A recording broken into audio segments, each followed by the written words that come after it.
1945, our B-29s began full-scale operations against Japan.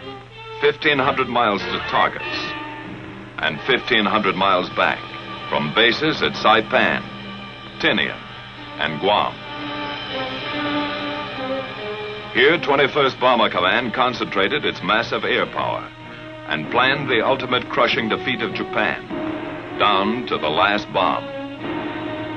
Here was the beginning of the end of the road to Tokyo. After 6 months of reoccupation, there were few signs of war along the quiet summer shores of Guam. The liberated Chamorros were back in their clean native villages, American citizens again, smiling and friendly, unaware that a miracle had happened around them. A miracle that moved mountains of material, equipment, and supplies across the Pacific, that changed their dirt roads into broad highways, that manicured their jungles into acres of black-topped airfields. And nearby, new communities of American citizens had set up housekeeping with various types of self-service. The latest labor-saving devices, few laundry problems, and no modern inconveniences. By midsummer, 21st Bomber Command was in business. Big business. Under General LeMay's direction, the long arm of Bomber Command began punching the enemy with appalling power. From Guam, Tinian, and Saipan, 600 plane missions increased the bombing weight 100% in 2 months. Behind this expanding power was planning. The LeMay plan began on the ground with maintenance. Assembly line technique cut engine change time from 3 days to less than half a day. In shops and hard stands, ground crews worked day and night during the blitz weeks to keep more B-29s on the line. By July, LeMay's Bomber Command is an efficient, well-oiled, well-drilled machine of destruction. Here's a vital cog of that machine. 11 men and a bomber.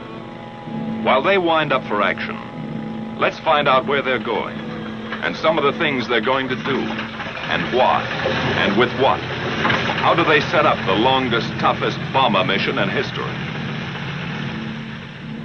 It began about 12 hours ago in the war room at Guam, with General LeMay and his staff receiving a report on tomorrow's weather in Japan. Tomorrow's forecast is typical. Nagoya, 8/10 cloud above 10,000 feet. In the east, Tokyo area will be 6/10 at 22,000, 3/10 at 14,000 feet, closing up solid after 11 a.m. Osaka and everything west is reported completely socked in. How will the general solve that one? His B-29s are up against a blank wall except for a possible opening around Tokyo. The old man considers every vital factor and makes his decision. 4 wings will strike Tokyo at 10 o'clock. They'll go in under that weather and bomb at 12,000. Now it's a question of target selection. First priority in the Tokyo area is number 573. Intelligence informs the general that 573 is already 3/4 destroyed. At the moment, number 574, still untouched, would seem more important. Operations checks the tactical plan for 574. General LeMay orders the required changes, okays the target, and commits all executive details to his staff.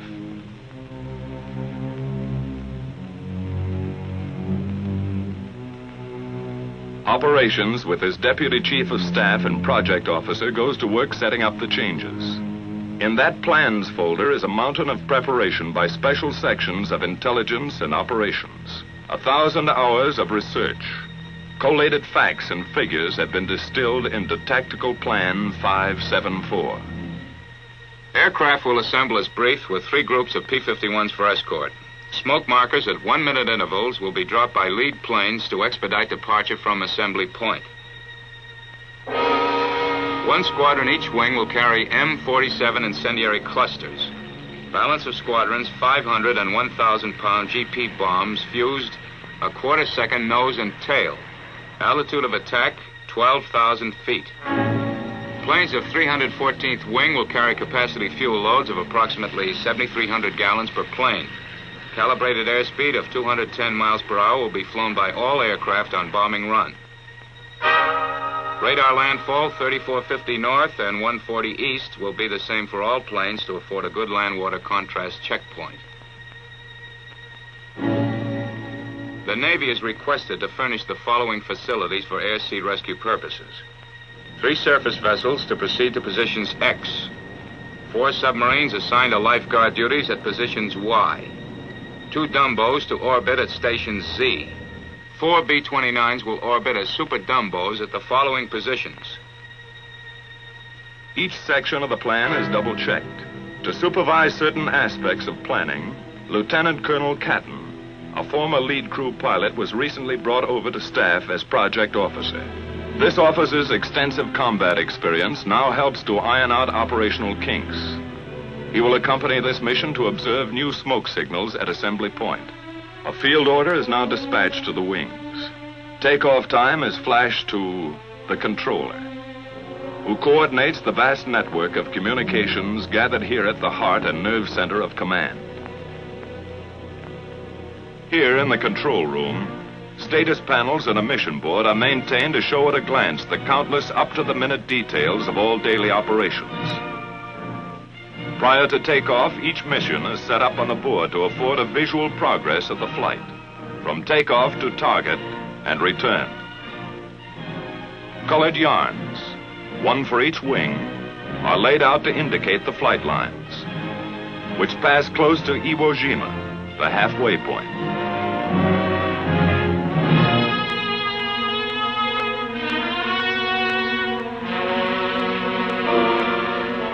Proceed as specified in the field order to the proper target. Other symbols are used to mark air-sea rescue positions. A timetable of statistics for each wing is planned and flown as recorded from hourly reports on the status panel, beginning with takeoff time.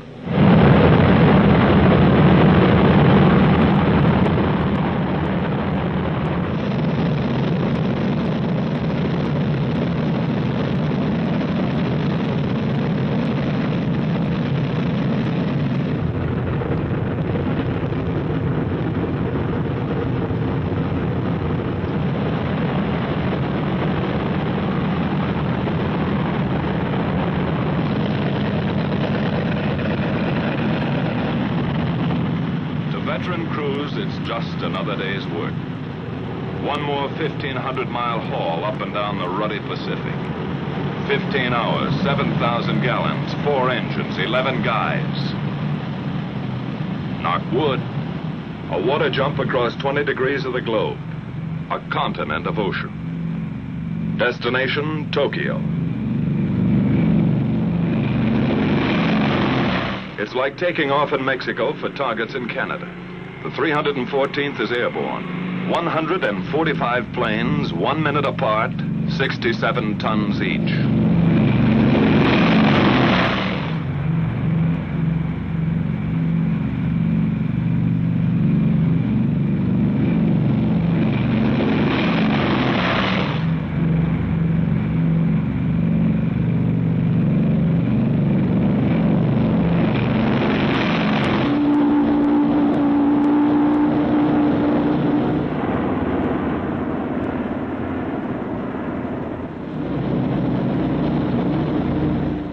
B-29 takeoffs are a tough sweat. That first long moment is the worst. Some swear it takes luck, like a wife's stocking, to beat it. At Tinian, 100 miles north, 2 more B-29 wings prepare for takeoff. 134 aircraft from the 58th wing. 100 more from the 313th wing. At Saipan, a few minutes later, the veteran 73rd wing lines up for takeoff. 153 more bombers are added to the mission striking force.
last B-29 is airborne at 1540.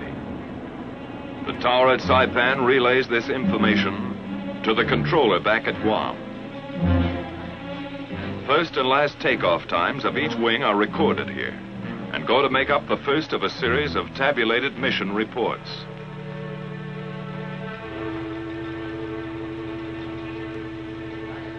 Copies of these reports are dispatched to headquarters, Washington, and posted on the control room report board. During that first hour, the B-29s have settled down for the big grind, saving precious gas, cruising 1,000 feet off the water. Ability, experience, confidence ride in each plane. A plan of action for 11 men trained and tested to function as one. The navigator sets the course, logging island checkpoints as they climb past the Northern Marianas. Pagan, Assumption, Morgue, the Pohores.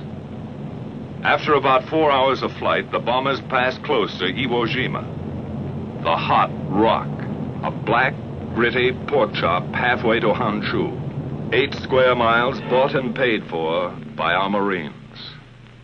We made some quick changes, cutting away that sulfurous volcanic crust and rolling Iwo's surface into one enormous flat top. 3 big airstrips now launch our P-51s for bomber escort over Japan. General Moore and his staff of 7th Fighter Command run the show and direct all air-sea rescue operations in close collaboration with Bomber Command. A last-minute briefing check, just to make sure today's fighter escort knows all air-sea rescue positions. Out on the line, General Moore's P-51s are warming up for the longest fighter flight on record.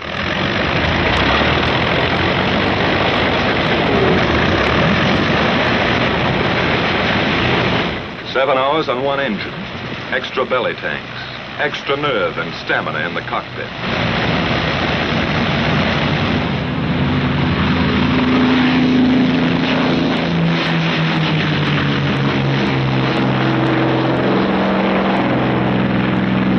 About the time our bomber wings are passing Iwo Jima, the pea shooters are taking off, scheduled to join them 3.5 hours later off the shores of Japan. After a rendezvous at Kita, the P-51s head for assembly point, led by B-29s designated as navigator ships. Farther west, our bomber wings grind ahead on the last lap to the Empire. Reports to the controller back at Guam give their flight position, which is kept up to the hour on the mission board. Still at low altitude, the B-29s are approaching the bad weather belt, where unreported storms and cold fronts appear suddenly across the bomber course. Pilot to crew, we're going to start our climb. Check oxygen equipment. Tell Buck he'd better get out to his doghouse. As they begin their slow climb to altitude, the crews prepare for the vital business ahead. And from now on till they come off target and head home, it's all business. The central fire control system is warmed up. Superhuman brain power at the flick of a switch. Each gunner flexes his sights and tries the coordinated fire controls with a few short bursts to clear the gun. After pushing up to altitude, the bombers arrive close to assembly point. Air in the pressurized cabin is comparable to 8,000 feet. But oxygen masks are adjusted and ready for instant use. From the southeast, our fighter escort appears with its navigator ships, which now turn off to wait for the fighters' return at Rally Point. The Mustangs climb in formation to take positions above the boxes of B-29s.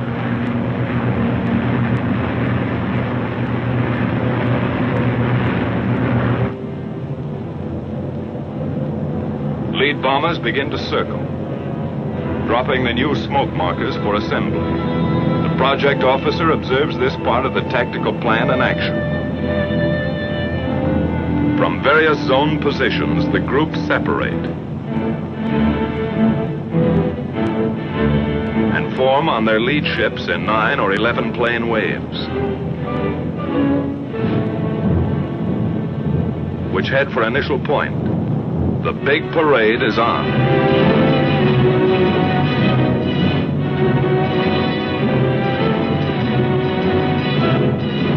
Landfall is picked up,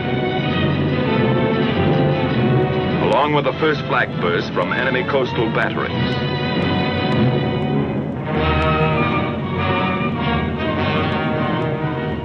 Fujiyama, the familiar white beacon, marks the turn for initial point.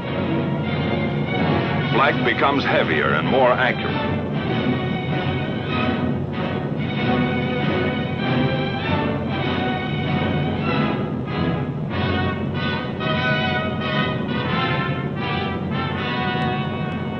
And now the first Jap snoopers appear, diving head-on into the formations.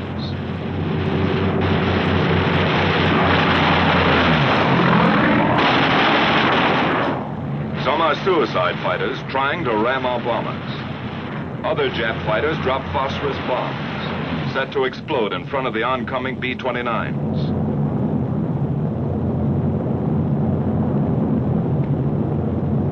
Our P-51s go out after them and know they're tangling with experts. The P-51's job is to protect the B-29s. But some of those Jap fighters filter through and meet the blast of bomber guns.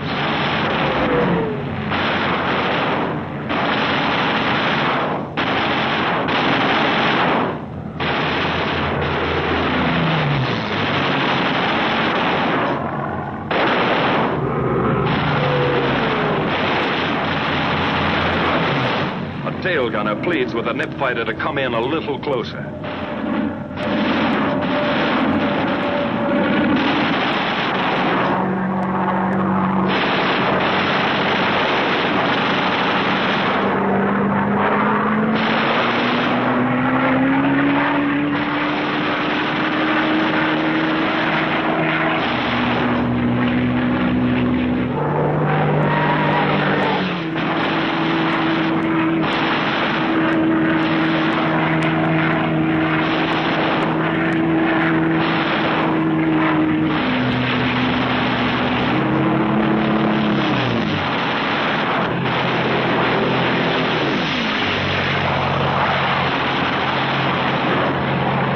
The turn at initial point, the tight bomber waves move steadily on and get ready for business.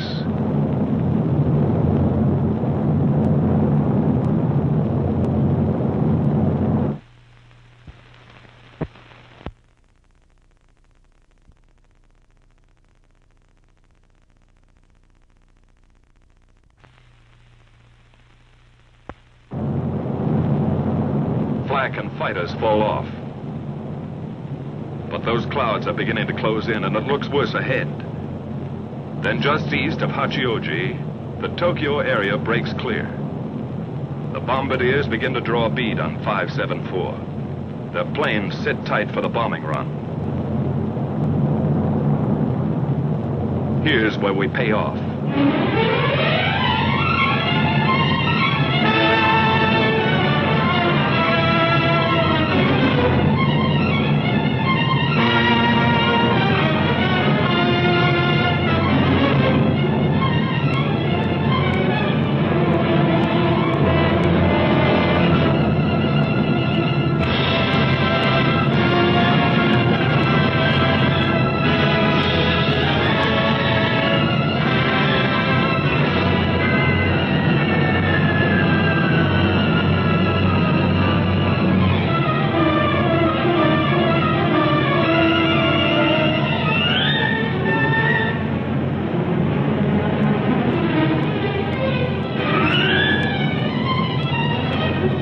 Jap aircraft plants and an aerodrome 12,000 feet below are about to receive 4,000 tons of destruction. The first waves of B-29s have already found their objective.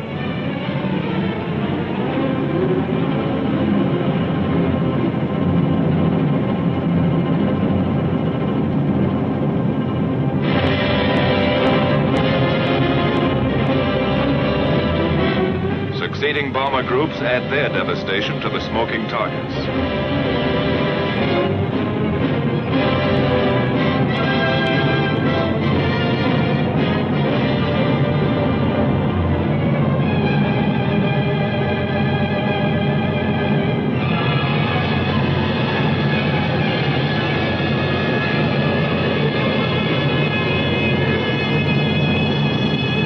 Tactical Plan 574 is now an accomplished fact.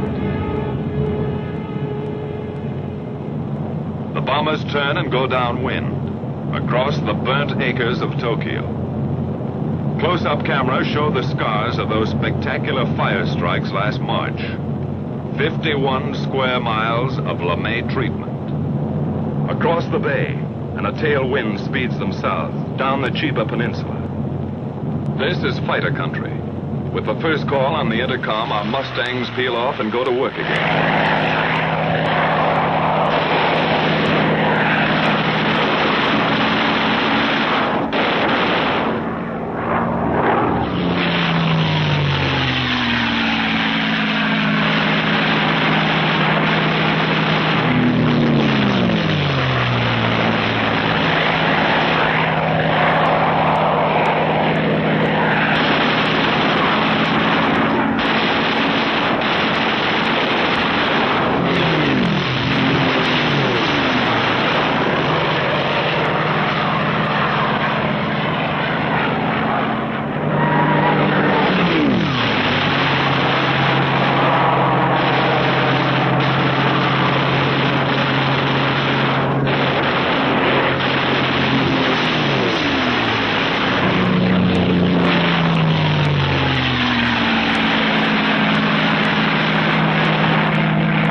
The big bombers homeward bound, our P-51s drop down for strafing runs, concentrating on definite objectives from here to the enemy coast.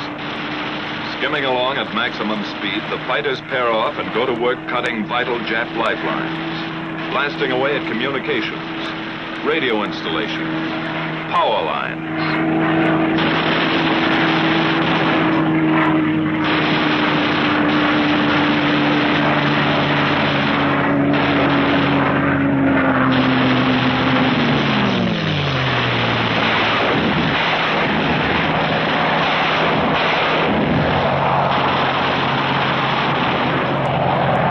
Swooping down on enemy transportation, railroads, marshalling yards, small suburban factories.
airfield.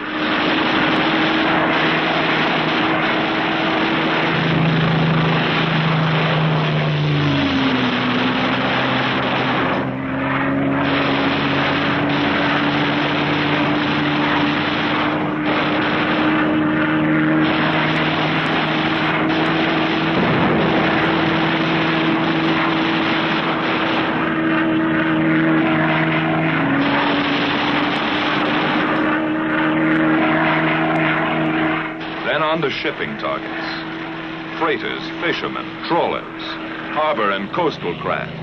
Destroyer or lugger, it's the same enemy.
After strafing, our fighters climbed back to Raleigh Point and the waiting B-29 navigator planes.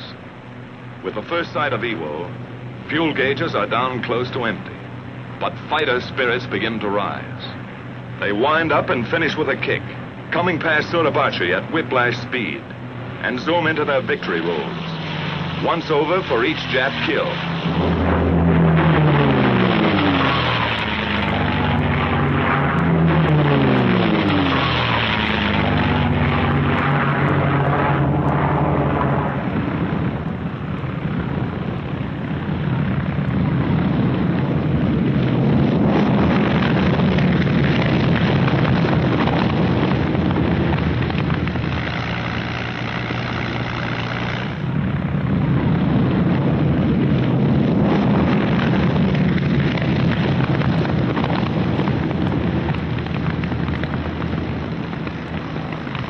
After the last fighter groups are in, all hands sweat in those first limping B-29s. That runway is a beautiful sight as they let down with engines out, low in gas, or beat up by flak and fighters. In 3 months, nearly 2,000 crippled or gas-shy B-29s havened at Iwo. You can understand why those 4 fanboys blessed those Marines and even named their planes after them. The lucky ones are fueled and depart for home bases in an hour. But Iwo still has its hazards. Weather can turn this station into a hopeless daymare. Fog and quick overcast often blacks out the airstrip during these crucial periods. That means orders to bail out. Or with luck, a B-29 might drop in for a copybook ditching.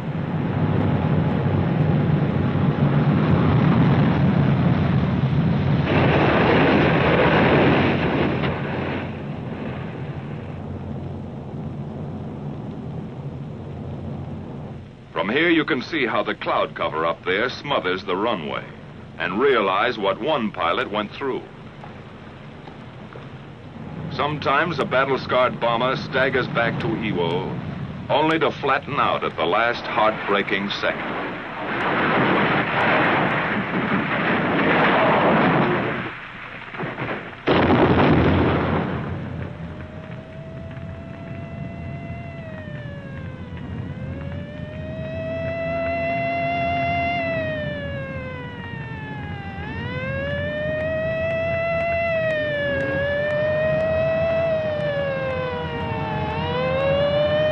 By some miracle, the whole crew got away from their stations to safety before 2,000 gallons of flaming gas enveloped them.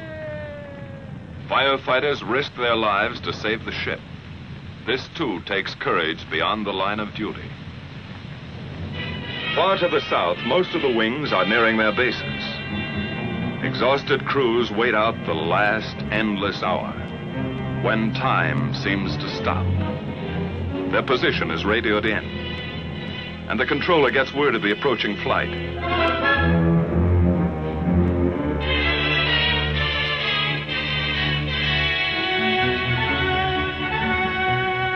At last, the familiar Arianas appear on the horizon.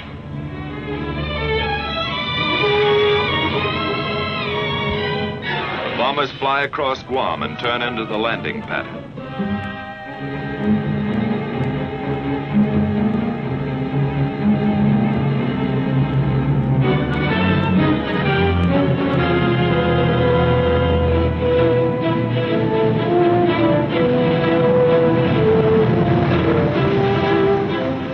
Hours ago, they left the other end of that runway. It's a pleasure to be back. A pleasure to roll on solid, familiar blacktop.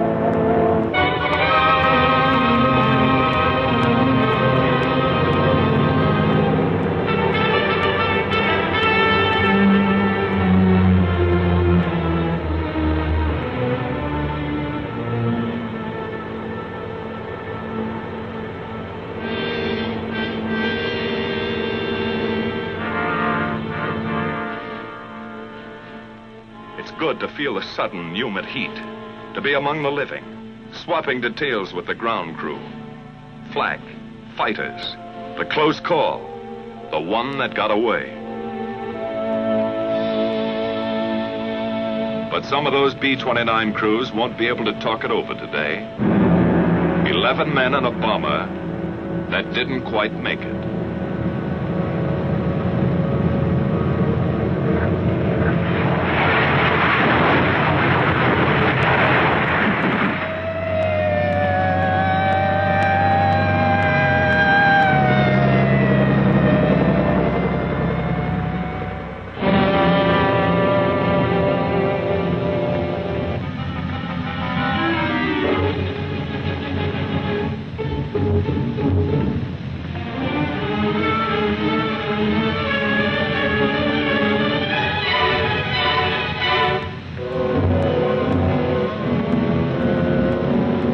Rescue squads tear away the hot metal. Somehow in that burning wreckage, a man has lived to feel those eager, gallant hands. 1 life saved and 10 lost. That's part of today's toll.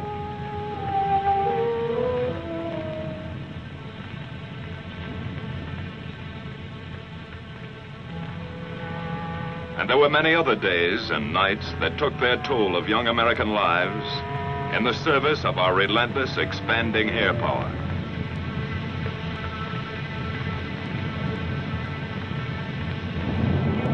By the end of July, our B-29s had all but obliterated the enemy's ability to make war. 1,000-plane missions were going to hit Japan with twice the monthly tonnage that ever fell on Germany. The question was, how much longer would a beaten Japan hold out? In August, we made a test that never was applied to Germany. While great land, sea, and air forces gathered for the last invasion, our B-29s dropped 2 atomic bombs.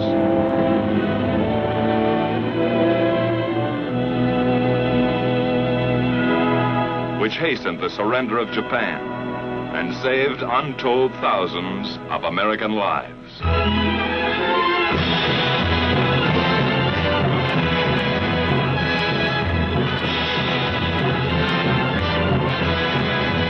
So the mission of our air forces, which began nearly 4 years ago, was accomplished.